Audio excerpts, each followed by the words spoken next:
నమస్కారం, welcome to I dream ధర్మ మార్గం కార్యక్రమానికి స్వాగతం. నేను మీ విజిత. ప్రస్తుతం మనతో పాటు ఉన్నారు ప్రముఖ జ్యోతిష్యులు బ్రహ్మశ్రీ చేబిఎం కిరణ్ శర్మ గారు. ఇప్పుడు వారితో మాట్లాడి మరిన్ని విషయాలు తెలుసుకుందాం, మన సందేహాలన్నింటినీ నివృత్తి చేసుకుందాం.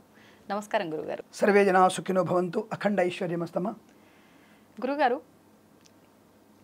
ఇప్పుడు రాబోయే ఒక 5-6 సంవత్సరాలలో యుగాంతం ఉంది అని అనుకుంటున్నాం. ఇప్పుడు జరిగే ఇవన్నీ జల ప్రళయాలు, ఇలాంటి విధ్వంసాలన్నీ చూస్తుంటే ఒక్కొక్కసారి అనిపిస్తుంది అప్పుడే యుగాంతం ఏంటి అని, కొంతమంది చెప్పిన మాటల్ని బట్టి. కానీ ఇలా జరిగే చూస్తుంటే మాత్రం నిజంగానే ఉందేమో అని అనిపిస్తుంది. వింటున్నాం, ఇప్పుడు సోషల్ మీడియాలో కూడా చాలామంది చెప్తున్నారు, వీడియోలు చూస్తున్నాము, 2032 వరకు అసలు మొత్తం యుగాంతం వచ్చి ఏమీ ఉండదు, అంత కొలాబ్స్ అని చెప్పి. నిజంగా ఉందంటారా యుగాంతం? బ్రహ్మంగారి కాలజ్ఞానంలో రాసిన ప్రకారం ఇవన్నీ జరుగుతూ వచ్చాయి, ఇది కూడా ఉంది, ఇది కూడా జరుగుతోంది అని చెప్పి అంటున్నారు. రైట్. సో మొత్తం మీద మీ దగ్గర బంగారం అని ఉంటే కొంచెం నాకు ఇచ్చేసేయండి. 2032 కల్లా కాబట్టి మన కెమెరామెన్ గారి దగ్గర కూడా, దయాకర్ దగ్గర ఉంటే బంగారం నాకు ఇచ్చేస్తే దాచుకుంటాను నేను. మీరేం చేసుకుంటారు? ఎందుకంటే అదే అంటారు నేను, అంటే నా వరకైతే యుగాంతం వచ్చే అవకాశం లేదు కాబట్టి మేము దాచుకొని మేము అందంగా హ్యాపీగా ఉంటాం. అది అందుకంటే ఒకటే విషయమ్మా, ఇలాంటివన్నీ కూడా ఎందుకు అంటే బయటికి ప్రొవోక్ చేస్తారని అర్థం కాబట్టి దాని విషయంలో, అంటే బ్రహ్మంగారు కాలజ్ఞానంలో చెప్పినట్టు కొన్ని విషయాలు జరిగినాయంటే వాస్తవం. ఎందుకంటే ఆయన కాలజ్ఞాని, ఆయన పేరే కాలజ్ఞాని, బ్రహ్మంగారి కాలజ్ఞాని. కాలజ్ఞాని అంటే ఒక జ్యోతిష్కుడు ఆయన. అలా అని చెప్పేసి మధ్యలో కొన్ని పుట్టుకొచ్చాయి. ఆయన రాసినటువంటి అసలు పుస్తకాన్ని పక్కన పెట్టేసి మభ్యపెట్టేటువంటి వ్యక్తులు చాలా మంది వచ్చేసారు. దాంట్లో కూడా అనేకమైనటువంటి పురాణాలు, ఇటువంటి మన సోషల్ మీడియాలో వచ్చేటువంటి పుంఖాలుగా వచ్చేటువంటి కొన్ని అనవసర వార్తలని దాన్ని జొప్పించారు. అయితే మనకి అమిస్టర్ డ్యామ్ లో కూడా జ్యోతిష్కుడు, ఆయన ప్రపంచంలో ఉన్నటువంటి జ్యోతిష్కుడు కూడా, అలాగే సోమయాజులు గారు, తర్వాత మనకి ఇప్పుడు ఉత్తరప్రదేశ్లో సోమయాజులు గారు ఎంత ద ఫేమస్ ఆస్ట్రాలజర్ ఆయన. సో అతను కూడా చెప్పిన విషయాలు చాలా మటుకు జరిగినాయి మనకి. సో ఇలా కాలజ్ఞానంలో చెప్పిన విషయం కొంత వాస్తవమే. మరి అదే కాలజ్ఞానంలో చెప్పినటువంటి వ్యక్తులు బ్రహ్మంగారు ఏం రాశారో అసలు పుస్తకం మనకు దగ్గరికి రాలేదు, మనకు ఎవరు చూపించే అవకాశం లేదు, మనకు తెలియదు కూడా. వాళ్ళు ఏదైనా పుస్తకం ఇస్తే అది కాలజ్ఞానం పుస్తకం ఇస్తారు తప్ప అది అసలు అనేది అయితే ప్రతి అనేది తెలియదు. అసలు ప్రతి అనేది ఆయన స్వదస్తుడితో రాశాడు, అంటే ఆయన లేఖనితో రాశాడు ఆయన. అందుకని ఆ పెళ్ళి లేవు కదా అప్పుడు, లేఖనితో రాశాడు ఆయన. మరి అది ఆ పుస్తకాన్ని మాకు చూపిస్తే దాని గురించి మాట్లాడదాం మనం. అలా ఇచ్చేవాళ్ళు ఎవరు మనకైతే ప్రస్తుతానికి లేరు. రెండవది 2012లోనే అనుకుంటా స్వామివారి కాలజ్ఞానం ప్రకారంగా 2012లోనే యుగాంతం వచ్చేస్తుంది, వెంపలి చెట్టుకు నిచ్చెనేస్తారు, ముండమోపులు రాజ్యం ఏళ్తారు, ఇటువంటివన్నీ చెప్పారు. దానికి కొన్ని జరిగిన విషయం వాస్తవం. నేను ఆయన కాలజ్ఞానం చెప్పలేదని చెప్పట్లేదు, ఆయన దివ్యజ్ఞాని. కానీ 2012లో భూమంత పతనం అన్నారు, 2020లో అన్నారు, మళ్ళీ 2020లో దానికి జోడించారు. కరోనా చూసారా, అదే ప్రళయం అని చెప్పేసి అన్నారు. ప్రళయము, ఉప్పెన అవన్నీ కూడా రావడం అంటే అర్థం ఏంటంటే, ప్రళయం కానివ్వండి, సునామీ లాంటివి, ఒక సునామీ వచ్చింది కదా మనకి, ఆ సునామీ లాంటివి 75 సునామీలు వస్తాయి ఒకేసారి. మొన్న వచ్చినటువంటి సునామీ లాంటివి 75 సునామీలు ఒకేసారి వస్తే అందులో 40% ప్రళయం వచ్చినట్టు. 75 సునామీలు కలిసి వస్తే 40% మాత్రమే మనకి ప్రళయం వచ్చినట్టు. అంత జనాభా ఎంత పెద్ద ఎత్తునుందో దీన్ని బట్టి అర్థమవుతుంది. ఇప్పుడు మనకి వేద శాస్త్రంలో వేద గణితం బ్రహ్మంగారి కాలజ్ఞానం కన్నా, మాలాంటి వాళ్ళు చెప్పేటువంటి జ్యోతిష్ శాస్త్రం కన్నా, పరాశర సంహిత కన్నా, అంటే చెప్పే ఇవన్నీ కూడా మేము చెప్పే పుస్తకాలు, పరాశర సంహిత, నారద సంహిత, ఇవన్నిటికన్నా గొప్పది స్మృతి, శృతి, పురాణం, వేదం. వేదంలో చెప్పబడింది, వేదంలోనే చెప్పబడింది. ఏం చెప్పబడింది?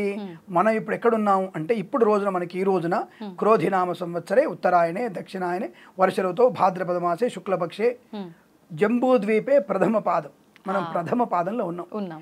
ఈ ప్రథమ పాదంలో, జంబూద్వీపంలో ప్రథమ పాదం ఉన్నాం. ఇవి 4 పాదాలు పూర్తి అవ్వాలి మనకి. ఒక పాదం 70,000 సంవత్సరాలు మినిమం, అంటే 78,000 సంవత్సరాలు ఒక పాదం మినిమం. ఆ తర్వాత మనకి యుగాంతం వచ్చేది 5,32,000 సంవత్సరాలకి. చాలా సమయం. ఇప్పుడు అయింది 2,000 సంవత్సరాలే, 2022, 2024 నమ్మనం.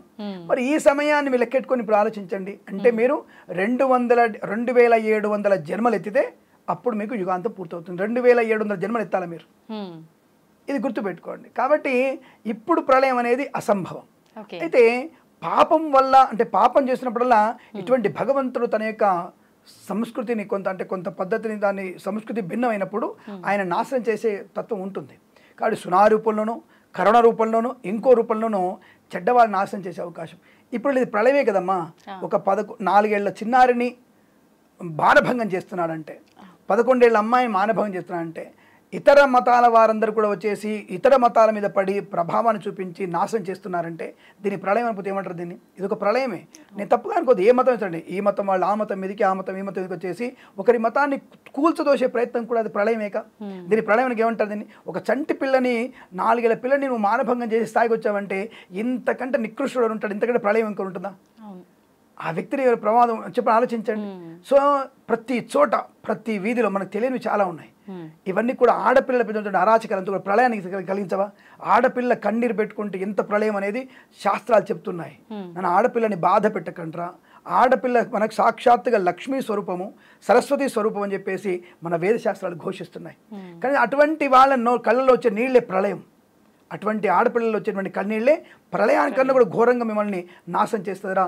పున్నామ నరకం లేకుండా నాశనం అయిపోవడం ఖాయం. ఇది జరిగే అవకాశం, ఇదే ప్రళయం అంటే. ఇటువంటివి చూసి కూడా మనం భరించలేకపోతున్నాం. కొంత రోజులు పోయిన తర్వాత అనేక రకాల విచ్ఛిన్నమైనటువంటి శక్తులు, విచ్ఛిన్న శక్తులు దేశాన్ని, పట్టణాలని నాశనం చేసి మనల్ని ప్రలోభాలకు గురి చేసి మతమైనటువంటి ఒక దాంట్లో ఒకళ్ళ మతాలు ఒక మిత్రు మీద విపరీతమైనటువంటి ధోరణినే ప్రళయంగా చెప్పబడుతుంది తప్ప ప్రస్తుతం మీరు అడిగిన ప్రశ్నకి ఈ 5 ఏళ్లలో వచ్చేస్తుందా అనే విషయం అడిగితే మాత్రం తప్పకుండా ఇది చూసే ప్రేక్షకులు కూడా మీ దగ్గర ఒక 5 ఏళ్లలో ప్రళయం వస్తుందని ఈ అమ్మాయి మాట విన్నట్టయితే మీరందరూ కూడా దయచేసి మీ దగ్గర బంగారం డబ్బంతా కూడా అకౌంట్లోకి వేయండి. దయచేసి మేము మా ఆవిడ అందరం కూడా హాయిగా ఉండే ప్రయత్నం చేస్తాం. తప్పుగా అనుకోవద్దండి, గుర్తుపెట్టుకోండి. కాబట్టి ప్రళయం మాత్రం లేదమ్మా. కాబట్టి మెట్టివైతే ఇప్పుడు హ్యాపీగా ఉండవచ్చు మీరు. ఈ ప్రళయం రావడానికి ఇంకా మనకి నేను ఓపెన్ చెప్తున్నా 5,30,000 సంవత్సరాలు ఉంది. ఇలాంటివి మనం కొన్ని జన్మలు ఎత్తాలి, కొన్ని అనుభవించాలి. 2000 ఎన్ని పాపాలు చూడాలి మనం, ఏమో ఎన్ని పుణ్యాలు చూడొచ్చు. ఎందుకంటే ఇప్పుడు తిరుమల వెంకటేశ్వర స్వామి సన్నిధిలో చేసే పుణ్యాలు, మన చిన్నపిల్లలు చేసే నాట్యాలు, కూచిపూడి నాట్యాలు, భరతనాట్యాలు, చిన్న పిల్లల మేధస్సు, అవధాన్యము, శతావధానాలు, గరికపాటి లాంటి వారివి, స్వామి షణ్ముఖ వంటి ఇలాంటివి అంటే పుణ్యం కూడా చూడొచ్చు. కానీ పుణ్యం కన్నా ఇప్పుడు మనం పాపం ఎక్కువ చూస్తున్నాం. అటువంటి పాపం వల్ల మనకి చాలా ప్రమాదాలు జరుగుతాయి. ముఖ్యంగా దయచేసి మీరందరూ కూడా ఆడపిల్ల కంట్లో నీళ్లు రాకుండా చూసుకోండి. మన ప్రళయం ఏం రాదు, దేశం సుభిక్షంగా ఉంటుంది, ప్రపంచ శాంతి ఖచ్చితంగా ఉంటుంది. ఆడపిల్ల కంట కన్నీరు, ఏ మతం వారైనా సరే ఆడపిల్ల కంట కన్నీరు రాకుండా చూసుకోండి, చాలు, హ్యాపీగా ఉంటుంది లైఫ్ అంతా కూడా. ఇది ముమ్మాటి నిజం. ఆడపిల్ల కన్నీరే ప్రళయం, అంత ఇంకోట్లేదు. అదే విషయం. గురుగారు, యుగాంతం లేదు, ఆడపిల్లని ఏడిపిస్తే ఖచ్చితంగా నాశనమే, ఇబ్బందులు అనొద్దు అన్నమాట, నాశనమే. అదే చెల్లి కానీ వాయు వరుసలు ఉండొద్దమ్మా. ఇప్పుడు ఒక కొన్ని మతాలను నేను వింటున్నప్పుడు చూసినప్పుడు, ఇప్పుడు ఆ మధ్య ఒక చూసాం మనం, తండ్రిని పెళ్లి చేసుకున్నటువంటి ఆవిడ గర్వంగా చెప్తుంది, నేను నా తండ్రిని పెళ్లి చేసుకున్నాను, తండ్రికి కుట్టబోయేటువంటి తల్లిని అవ్వబోతున్నా అంటే ఎంత అటువంటి మాటలు వినడమే నరకం, అసలు వినపడకూడదు అది. అలాంటి వాళ్ళు చెల్లి, అన్న, వదినే, వాయు వరుస అనేటువంటి తత్వంలో ఉంటే ఎక్కడికి వెళ్తున్నాం మనం? ఇటువంటి వాళ్ళతో మనం సావాసం చేస్తే ఇంకా ప్రాబ్లం అవుతుంది మనకి. అంటే నా సనాతన ధర్మం గొప్పదని చెప్తాను, నా సనాతన ధర్మం మాత్రమే గొప్పది, ఇంకొక మతం నేను మాట్లాడను. కానీ నా మతం నాకు ఖచ్చితంగా గొప్పది చెప్తాను. కాబట్టి నా మతంలో వాయు వరుసలు ఉన్నాయి ఖచ్చితంగా. చెల్లి, అన్న, వదినే, అమ్మ అని ఒక వాయు వరుసలు అలాంటి ఉన్నాయి. ఇంకొక మతంలో ఉన్నట్టుగా నాకు తెలియదు, వాళ్ళే లేవని చెప్తున్నారు, వాళ్ళ గ్రంథాలు లేవని చెప్తున్నారు స్పష్టంగా. కాబట్టి దాని గురించి నాకు అనవసరం ఆ విషయం గురించి మాట్లాడను. కానీ ఇది మాత్రం నేను ఒప్పుకునే ప్రసక్తి లేదు. అటువంటి ఆడపిల్ల కంట్లో నీళ్ళు వస్తే మాత్రం మనకి నాశనం అయిపోక తప్పదు. ఆ కుటుంబం నాశనం అయిపోతుంది. ఎవరైతే ఆ అమ్మాయి కంట నీరు కారుకులయ్యారో వాళ్ళు నాశనం అవడం ఖాయం జరుగుతుంది, ఖచ్చితంగా అవుతుందమ్మా. ఇవాళ కనపడకపోవచ్చు, 2 నెలలు కనపడవచ్చు, 2 నెలలు కనపడవచ్చు, పూర్తిగా వంశం నాశనం అయిపోతుంది. ఇది మాత్రం ఖచ్చితం. అదే ప్రళయం అంటే. అయితే ఇప్పుడు ఓకే, యుగాంతం లేదు, హ్యాపీ దానికైతే. ఇప్పుడు జరిగిన ఈ నీళ్ళ వల్ల జరిగిన ఇబ్బందులు ఏదైతే ఉన్నాయో, ఈ ప్రళయాలు ఏదైతే ఉన్నాయో, ఇటువంటిది మళ్ళీ వచ్చే అవకాశం అతి త్వరలో ఏమైనా ఉందంటారు? ఖచ్చితంగా ఉంటుంది. మనకి 2026లో మీకు అటువంటి ప్రభావం ఉంది. ఒక రకమైనటువంటి జల ప్రళయం లాంటిది ఒకటి ఉంది, ఖచ్చితంగా వచ్చే అవకాశం ఉంటుంది. అది మన వైపు వచ్చేటువంటి అవకాశం కష్టం. 2026లో దాదాపుగా మేము చేసినటువంటి పరిశోధనల ప్రకారంగా అమెరికా, ఆస్ట్రేలియా అటువైపు వాళ్ళకి ఎక్కువగా ప్రమాదం వచ్చే అవకాశం ఉంది. అయితే మన భారతదేశంలో కూడా మనకి తీర ప్రాంతమైనటువంటి చెన్నై వరకు మాత్రం కొంత ఇబ్బంది, అయితే జస్ట్ ఒక 0.1% ఇబ్బంది కలిగే తప్ప అది అమెరికా ప్రాంతాన్ని, ఆస్ట్రేలియా ప్రాంతాన్ని, ఐరోపా ప్రాంతాన్ని ఎక్కువగా ప్రమాదంలో పడేసే అవకాశం ఎక్కువగా ఉంటుంది. ఒక దేశం కనుమరుగవచ్చు, ఒక దేశం పూర్తిగా, అంటే చిన్న దేశాలు ఉంటాయి కదా, చిన్న దేశాలు, పట్టణం లాంటి మన దగ్గర పట్టణం లాంటివి, చిలీ దేశం లాంటిది ఒకటి, అలాగే నైజీరియా కొన్ని ప్రాంతాలు, ఐరోపాలో కొన్ని ప్రాంతాలు, కొన్ని దీవులు లాంటివి, తర్వాత మనం అనుకున్నటువంటి లక్షద్వీపులలో కొన్ని దీవులు ఎగిరిపోతాయి. తర్వాత మనకి మాల్దీవ్స్ అనే చోట కూడా మనకి అక్కడ ఉన్నటువంటి అన్ని చిన్న ద్వీపాలు, అవన్నీ అంటే చిన్న ద్వీపాల ఖండమే మాల్దీవ్స్ మనకి. ఆ మాల్దీవ్స్లలో దాదాపుగా ఈ 37 40 మెయిన్ దీవులు కూడా ఈ జలప్రలయంలో కొట్టుకుపోయే అవకాశం 2026లో వచ్చేటువంటి అవకాశం ఉంటుంది. అది జలప్రలయమే, బట్ సునామీ అని చెప్పడానికి లేదు, కానీ ఒక రకమైనటువంటి సముద్రం పెరగడం అని చెప్పవచ్చు. నేను సముద్రం పెరగడము, సముద్ర ప్రభావం చెప్పవచ్చు. మన ఈ మధ్య మనకి విశాఖపట్నంలో 1 కిలోమీటర్ మనకి సముద్రం ఎనికిపోయింది, 70 మీటర్లు. సో అలాంటిది ఇప్పుడు దాదాపుగా 700 మీటర్లు ముందుకు వచ్చేసే అవకాశం. అలా ముందుకు వచ్చిందంటే సముద్రంలో ఒక దగ్గర మీకు ఉప్పెన క్రియేట్ అవుతున్నట్టే లెక్క. అది 2026లో అంటే ఆల్మోస్ట్గా మీకు 2026 ఆగస్టు 13వ తేదీ 2026 ఆగస్టు 13వ తేదీ అది వచ్చడానికి అవకాశం ఉంది. ఎందుకు ఆ రోజున పంచగ్రహ కూటం కూడా ఎక్కువ ఉంది. అప్పుడు ఆ పంచగ్రహ కూటం మీకు మిథునంలో ఉండడం అనేది ప్రమాదాన్ని కలిగిస్తుంది. మిథునంలో ప్రమాదంలో ఉంటున్నప్పుడు కర్కాటక మిథున రాశుల వల్ల చాలా ఇబ్బందికరంగా ఉండే అవకాశాలు ఎక్కువగా ఉంటాయి. అది అప్పుడు చెప్పుకుందాం మనం, ఎందుకు మనకి ఎట్టాగూ ప్రళయం వచ్చే అవకాశం మనకు లేదు కాబట్టి జల ప్రమాదాలు వచ్చే అవకాశం తీవ్రంగా ఉంటుంది. అంటే కరోనా కంటే తక్కువ బట్ ఈక్వల్ టు కరోనా లాంటి సునామీ కంటే తక్కువ బట్ ఈక్వల్ టు సునామీ అలా ఉండే అవకాశం ఉంటుంది. కొన్ని ప్రాంతాలు తీవ్రమైనటువంటి ఐరోపా ఖండంలో కొన్ని దేశాలు ఎగిరిపోతాయి. చిన్న దేశాలు చాలా ఉన్నాయి వాళ్ళకి, అవి మొత్తం మూసేసుకుపోయే అవకాశం. ఎందుకు మనం కూడా ఐరోపా ఖండం నుంచి కట్ అయిపోయి దాదాపుగా 100 సంవత్సరాల తర్వాత మనకు ఖండం మనకు వచ్చి అతుక్కుంటుంది చూడండి. అది ఇచ్చారు కదా, మీరు చూసారో లేదో మీకు. ఐరోపా ఖండంలో ఒకటి, ఆఫ్రికా ఖండంలో ఒక ముక్క కట్ అయిపోయి భూమి కట్ అవుతుంది. ఇప్పుడు అది కట్ అయ్యి డైరెక్ట్గా మనకు వచ్చి అతుక్కుంటుంది మన దేశానికి. అది 100 సంవత్సరాలు జరుగుతుంది, అది 100 సంవత్సరాల తర్వాత జరుగుతుంది. సో అది కూడా ఉంది. మరి ప్రళయం అనేది ఉంటే దేశం అతుక్కుని ఎలా చెప్తారు సైంటిస్టులు? అది కాబట్టి మీకు ప్రళయం పట్ల వచ్చే అవకాశం లేదు. ఓకే, అయితే ఇప్పుడు మనకు ఉగాది పంచాంగం టైంలో జల ప్రమాదాలు ప్లస్ అగ్ని ప్రమాదాలు కూడా ఎక్కువ సంభవించే అవకాశం అన్నారు. జల ప్రమాదాలని చెప్పలేదండి, జల ప్రమాదాలు కాదు, అతి వర్షాల వల్ల మీకు ఇబ్బంది చెప్పారు. అది మీకు కనబడింది ఆల్రెడీ మీకు కొన్ని ప్రాంతాల్లో. అది మనం చేసుకున్న స్వయంకృత అపరాధాలు. ఎవడు కట్టుకున్నాడు FTSలో తీసుకెళ్ళి LTAలో ఎవడు కట్టుకున్నాడు? మీకు అటువంటి చెరువులలో ఇల్లు కట్టడం ఎందుకు? కొన్నవాడికి బుద్ధి ఉండాలి, అమ్మిన వాడికి బుద్ధి ఉండాలి, పర్మిషన్ వాడికి అంతకన్నా బుద్ధి ఉండాలి. తీసుకెళ్ళి బఫర్ జోన్లలో మీరు కట్టుకొని తర్వాత ఇబ్బంది పడితే అది మీరు ఆంధ్ర కానివ్వండి, తెలంగాణ కానివ్వండి, మనం చేసుకున్న స్వయంకృత అపరాధాలు. అగ్ని ప్రమాదాలు అంటారా, అది మన స్వయంకృత అపరాధమే. భగవంతుడు మనకు అవకాశాలు ఇస్తాడు, అవకాశం ఇచ్చి ఇక మన అవకాశాలు మనం వినియోగించుకోకపోతే ఆయన మనం లేపేస్తాడు. అది దేవుడికి ఉన్నటువంటి శక్తి అది. సో కాబట్టి మనకి ఇరుగు గదులలో వ్యాపారం ఎందుకు? మీకు రసాయన వ్యాపారాలు ఎందుకు? ప్లాస్టిక్ వ్యాపారం ఎందుకు? ఇరుగు గదులలో వ్యాపారాలు ఎందుకు? అంటే అక్రమమైనటువంటి వ్యాపారాలు ఎందుకు? ఇది చేసుకోవడం వల్ల ప్రమాదం.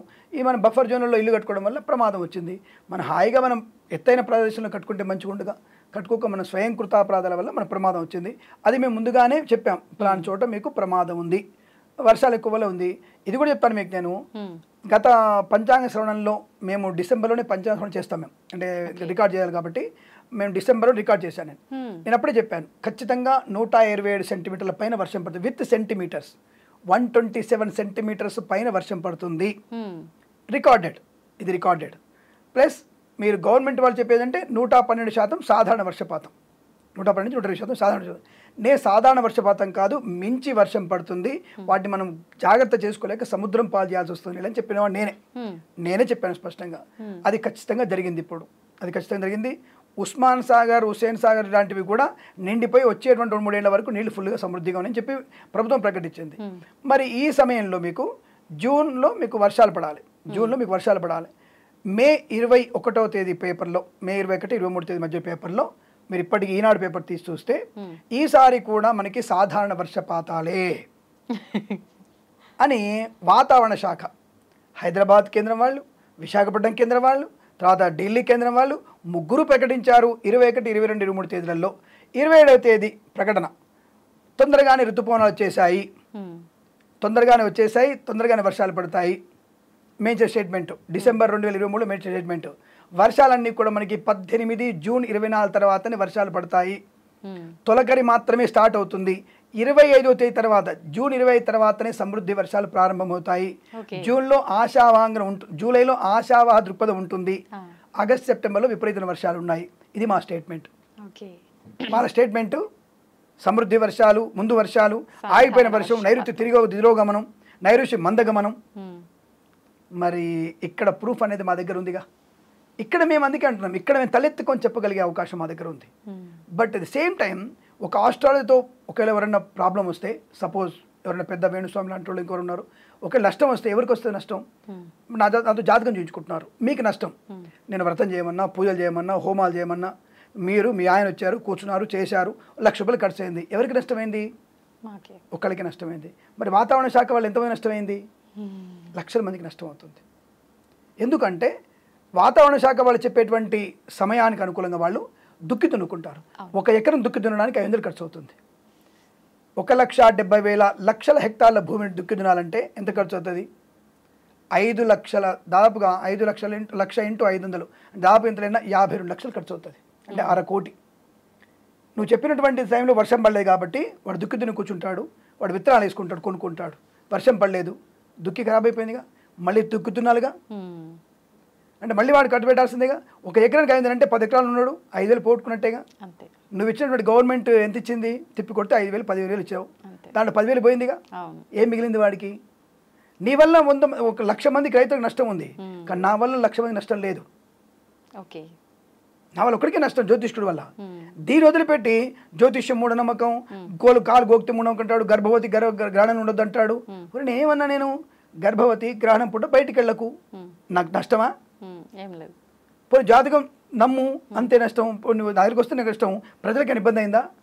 మద్యపానం తాగితే నష్టం, అది నష్టం. మంచిదా? మేము చెప్పేది మంచిదా? అంటే సమాజంలో మా గురించి చెప్పేవాళ్ళు గోబులు చాలా మంది ఎక్కువైపోయారు మా గురించి. సో బైరీలు, ఇంకో డిఫరెంట్గా మాట్లాడేవాడు, సాధారణం లేదు, దేవుడే లేడని చెప్పి మూర్ఖులని చెప్పడం, ఇలాంటి వాళ్ళ గురించి మేము కూడా మాట్లాడగలుగుతాం. ఇప్పుడు నీ పేరేంది, మీ తాత పేరేంది, మీ తాత ముత్తాతల పేరేంది, ఎవరు రాడికల్స్ అయ్యారు, ఎవరు నక్సలైట్ అయ్యారు, నువ్వు పిహెచ్డీ చేస్తే ఏం చేస్తేంది? ఒక నమ్మకాన్ని నువ్వు వంచన చేయడానికి అవకాశం లేదు. ఒక వ్యక్తిత్వం గురించి, ఒక నమ్మకం గురించి నువ్వు మాట్లాడే అధికారం ఎవరికి లేదు. సో కాబట్టి ఒక జ్యోతిష్కుడుగా ప్రళయం గురించి కానీ దేని గురించి అని చెప్పేవారికి అవకాశం మాకుంది. రెండోది, very important, I want to say one thing అమ్మా. జ్యోతిష్కుడు అనేవాడు ప్రతి విషయం గురించి మాట్లాడే శక్తి ఉంటుంది. మనకు ఇక్కడ ఉన్నటువంటి మైక్ గురించి మాట్లాడగలుగుతాను, నేను కట్టుకున్న వస్త్రం గురించి మాట్లాడగలుగుతాను, నువ్వు కట్టుకున్న వస్త్రం మాట్లాడతాను, కెమెరామెన్ పట్టుకున్న ఫోన్ మాట్లాడతాను, కెమెరామెన్ పట్టుకున్న కెమెరా గురించి మాట్లాడగలుగుతాను. ఇది జ్యోతిషానికి అనుదానం చేయొచ్చు. కెమెరామెన్లో ఉండే అద్దము శుక్రుడి కారకత్వం అంటాను. అందులో తీసేటువంటి ఫోటో అనేది, ఆ వీడియో విజువలైజేషన్ అనేది శుక్రుడు బుధుడు కారకుడు అని చెప్తాను నేను. ఒక వ్యక్తి మాట్లాడుతున్నప్పుడు శుక్రుడు చంద్రుడు కారకుడు అని చెప్తాను నేను. ఒక కన్ను అనేది శనికి బుధుడు కారకుడు అని చెప్తాను నేను. ఒక గ్రహం యొక్క ప్రభావం అన్నిటిమీ ఉంటుంది. మనం ఉందంటే పిల్లో మీద ఉంటుంది, దాని మీద ఉంటుంది, చైర్ మీద ఉంటుంది. ఈ చైర్ వర్ణం కూడా చెప్పవచ్చు. ఈ వర్ణం వైట్ అనే వర్ణం కాదు, ఇది ఒక రకమైనటువంటి గోధుమ రంగు వర్ణం. దీనికి చంద్రుడు బుధుడు శుక్రుడు కారకుడు. ఇంత మనం ప్రతిదానికి గ్రహాన్ని అనుభవించి చెప్పగలిగే శాస్త్రం ఉంది. అదే ఫిజిక్స్ గురించి చెప్తా నేను, ఒక కెమిస్ట్రీ గురించి ఏం చెప్పగలుగుతాను, నేను ఏం చెప్పగలుగుతాను, ఒక మ్యాథ్స్ గురించి ఏం చెప్పగలుగుతాను, మ్యాథ్స్ చెప్పగలుగుతావు. ఇంత కొలతల్లో ఇంత లెదర్ వేయచ్చు, ఇంత కొలతల్లో ఇంత పొడుగుంది, ఇంత పైకి ఉంది. దెన్ నెక్స్ట్ ఇది కుడివైపు పడితే ఏమి ఇరుతో చెప్పగలుగుతా, ఇది సరే కూర్చోకపోతే ఏమి ఇరుతో మనం చెప్పగలుగుతాం. మనం అలా చెప్పగలిగే శాస్త్రం మనకుంది, కానీ చదువుకునేటువంటి శక్తి మనకు లేదు. ఇప్పుడు నేను కూడా చదువుకునే ఎంత, ఒక స్పూన్ మందమే, సముద్రంలో స్పూన్ అంత చదువుకున్నంత మేము. ఇంకా చదువుకుంటే ఎంత బాగుంటుంది, మన సమాజం ఎంత హితంగా ఉంటుంది. సమాజ హితం కోసం మన శాస్త్రాలు ఉన్నాయి, వ్యాపారం కోసం లేవు.